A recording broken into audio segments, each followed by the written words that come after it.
Now that's more like it, much more articulation. Sweet.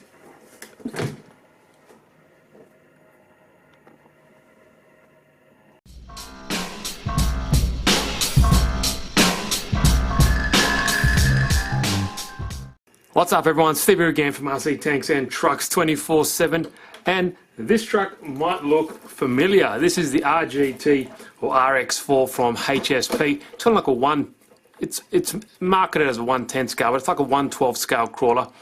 It might look familiar because I already unboxed this and gave it its first run. That's the blue one. Go check out my last two videos, and that's where you see this guy. But why I have another one is Banggood started to stock these guys as well. So as soon as I finished that other video, Banggood contacted me and said, would you like to review this one?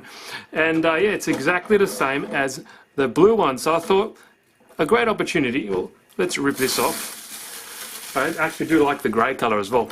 And I still think these are really cool. They look really scale with these stumpy proportions and nice kind of realistic wheels. But what I want to do is kind of make it perform a little bit better around the trails. And I've noticed a few things, and one of the most simple ones I've seen so far is it's got these, they're kind of like fuel tubing as a dampener on these suspension or the shocks here, and they limit the travel. As you can see, that's the standard one. But what I've done is I've cut it down just like that, and as you can see, look at the difference. So this is the modded version, and this is a stock version. As you can see, huge difference. So as you can see, just from cutting down that fuel tubing, it's a massive difference in articulation. The downside of that is, as you see, you've got this body post here that comes down past here. You can always raise it up if you like to change the body position, but I didn't want to do that. Or you can cut it just like I have, just there on an angle. So when it's full stop there, it just misses. Just like that. And if you've done it the same one here, as you can see, even when you buy them stock, you can hear it touching there. So all I've done, cut it down there, cut the fuel tubing, and that is it. So that's mod number one. Really easy. I might actually change the dampener or the oil in the shocks, maybe make it a little bit not as thick. I'm not too sure what it actually comes out with, but you know, it's not too bad. But maybe I'll do that later on down the road. Now the front is a little bit more tricky. Now what happens here, it's hard to get on camera, but just here, which is the back end of the servo, hits this plate here, or it's not really the plate. Underneath that plate is kind of like a brace that runs in between to hold the two chassis rails together. So the bottom of that is limited, or the suspension movement is limited by that brace, as you can see. Now, you could cut that off, obviously, but I don't want to, you know, make any, or change the structural integrity of this frame up front here. So what I might be able to do is kind of maybe move this whole servo forward. If I could just get some spacers, maybe move that forward about 5 millimeters or so, it might just clear that. Worst case scenario, I might just trim this back a little bit to make it a little bit thinner, not as wide, and also move this servo forward, and that'll give me much more articulation at the front of suspension movement, and also cutting down this little dampener, as you can see just in here, with the same amount at the front, because the same amount that I did at the back as at the front. And also the same trick, just cut this down or move this up, but I'll just probably just trim it because I do like the way the body sits, and that is it. So I'll do that off camera, or while I'm doing it I might show you what I've done. But also a really easy fix.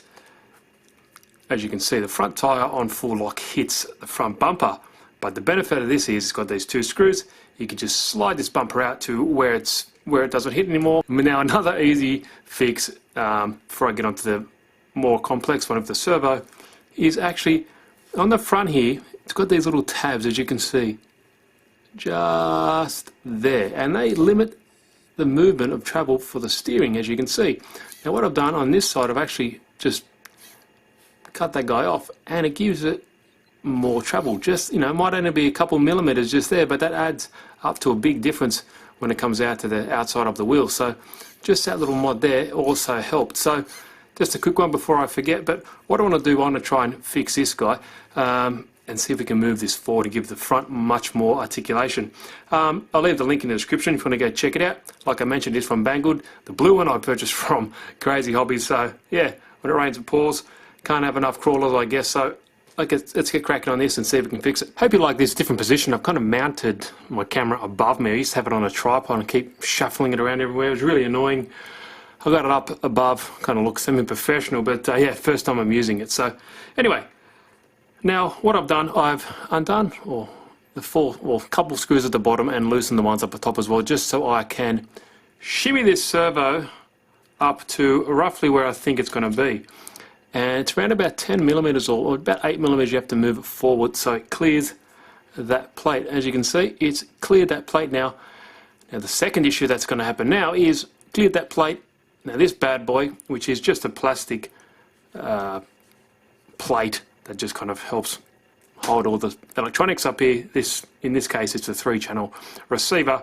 I can just trim that guy back, no biggie. What I do, I'll just get this guy, see if we can move it back a little bit, or even move it back even on its angle, or just maybe, oh, you can't really fit this way, but just move it back a little bit so enough room so I can kind of just cut this down. There we go. Not so tough. Nice. Yeah, perfect. See, if I just butt the receiver up against there, just kind of reuse the double-sided tape, and that distance is all I need. It's pretty much exactly in line with what I need to cut off. So I just got to cut this guy off, and that'll give us a bit more clearance and be able to see a little bit better as well. Sometimes you have to laugh. See anything weird in this picture right here? Look at that servo wire, perhaps. Oh, idiot. The benefit of this plastic, it cuts really easy with a razor blade, but it also benefited an idiot like me can just slice straight through the servo cable. Far out. Anyway, no biggie, I'll just resolder it. I'm thinking, yeah, I'll move it. What I'll do, I'll unplug it before I cut it. Yeah, but being a typical guy, I thought, nah, I'll be fine. And what do you know? Cut straight through it, but whatever. For the love of YouTube, alright? So, here we go. Now, here's exactly what I mean. So I've pushed that servo forward, and as you can see, it rides up into this little cavity just here. Now don't worry about these guys, because the next step is, because of the increased steering throw from cutting those little tabs off, we need to move this forward.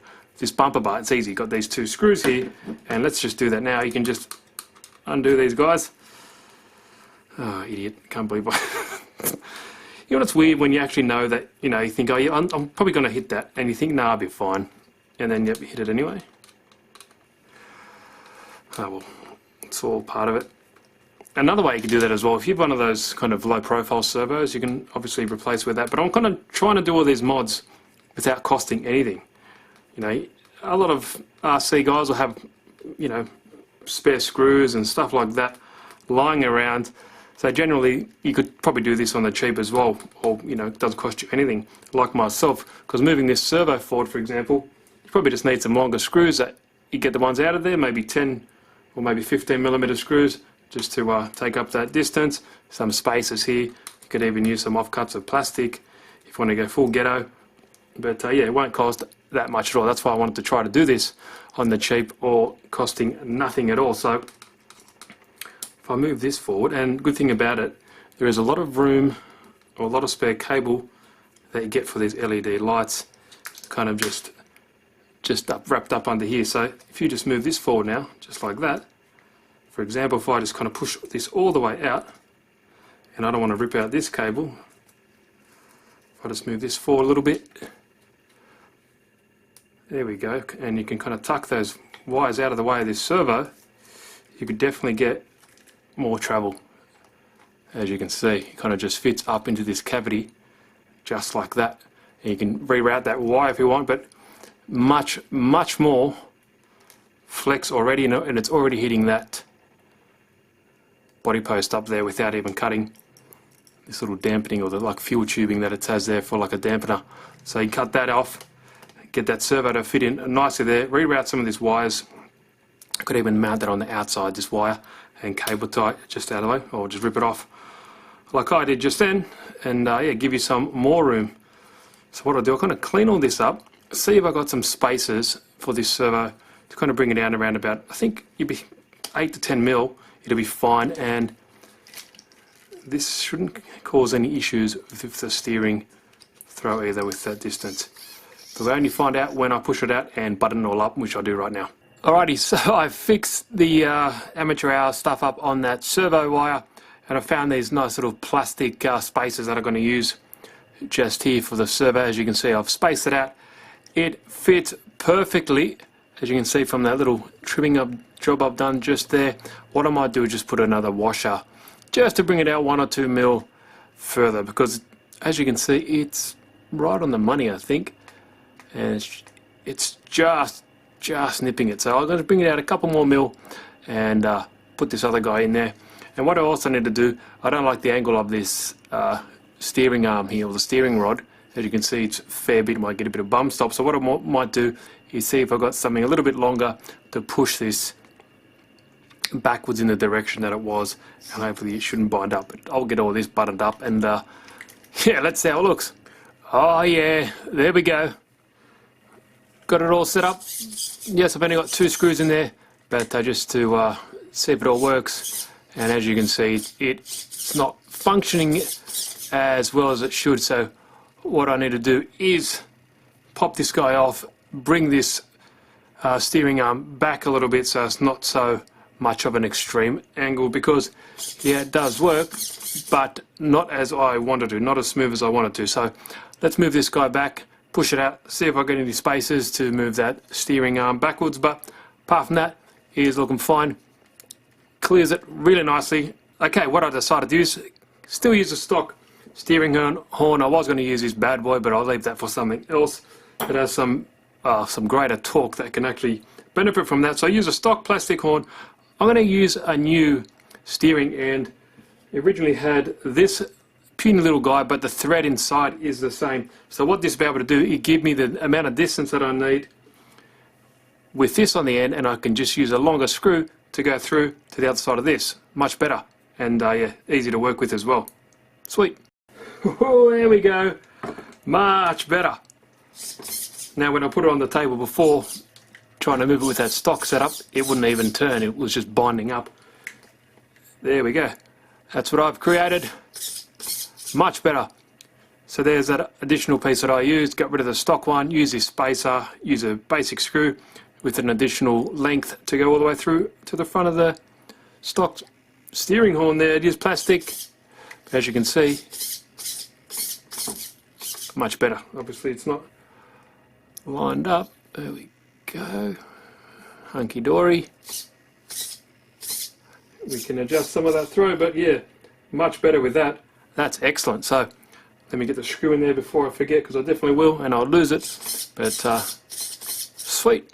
Now in the meantime, I've cut the other fuel tubing, so it gives us much more compression and articulation. Everything is trimmed at the back, so the back is pretty much done for now. But when I was mucking around with the front under full compression, this little cool cat hits this front cross brace, and I haven't cut off the fuel tubing from here. So what I think I might do is just notch in here the plastic up until this first rib. No big deal, it's got the other bracing here, so I don't think that's a big deal, but I just wanted to get rid of that because yeah, it's a bit in the way. And through the magic of editing, there we go, just like that. So now I can cut that fuel tubing. That'll give me that little bit more of suspension, compression and articulation, and I think I'll be pretty happy with that. Alrighty guys, I am pretty much finished for these first few simple mods, and if you're like me, you would have a lot of the junk lying around as spares, so it could be a free mods, and it gives you much better articulation on the suspension, and hopefully that'll, you know, give better driving and all that kind of stuff. But soon we'll tell. I'll definitely get this guy out on the trails coming up. So let's go recap of what I did. Cut these few tubings, and I left a little bit just to give it some dampening. Now as you can see, that gives it much more articulation. As a result of that, you also need to cut these body posts that come down. Cut them down a bit of an angle so it just misses, just like that. That's the rear section done. Super easy. I guess there's more you could do, but for for this video, I don't want to waffle on too much. That's what I did at the back. Now for the front, a little bit more tricky.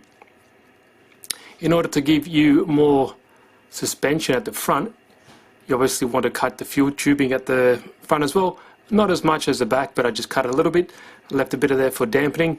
But the issue is when you want it to come higher than stock, the servo will hit this plate here now and this cross member. You could also take this cross member out if you want, and that'll, I'm pretty sure to handle fine, but I just wanted to try to leave it in there as much as I could. So I've just trimmed it back, moved the servo forward about 5mm to clear, and as you can see, it fits in there snug. Really nice. I might end up later on putting a new steering servo, use this guy until it blows up, and then probably get it in standard size, get rid of that, and see what we can do. Now, because I needed to move it forward, the angle for the steering right here was too great, causing a lot of slop, and it wasn't working properly. So you also need an extension here or something to push it back to where original position so we can turn and perform as normal. And that is it. Oh, and another one, sorry, you had to trim this little member here so this can clear just like that. And excuse me, it has adjustable bumper.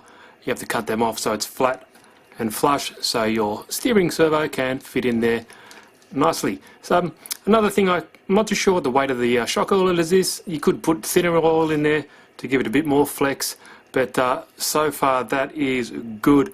It flexes much better than last time, or original. I think it probably went to there originally, and now it goes all the way up.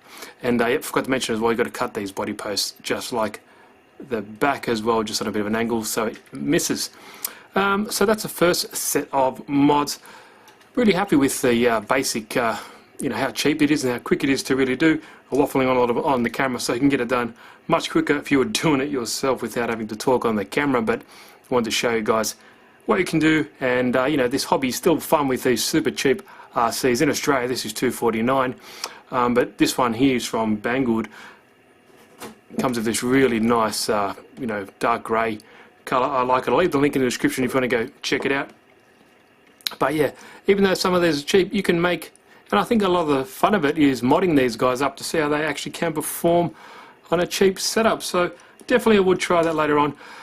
Another thing I would like to do later on is maybe get some extenders to push the wheels out so it doesn't rub on the, you can limit the steering throw so it just misses when you are driving, but maybe something to push the wheels out a bit, or even some thinner tyres. That'll do the trick so it doesn't rub against the metal chassis there. But that's it.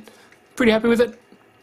What do you guys reckon? Any questions? Leave them down below, and you're happy to answer them. It's ASAP. If you haven't, please subscribe. It means a lot to me. Click that subscribe button and also click that bell if you want to get notified of my latest videos. So thanks guys. Steve here again from RC Tanks and Trucks 24/7. Catch you in the next video. Cheers.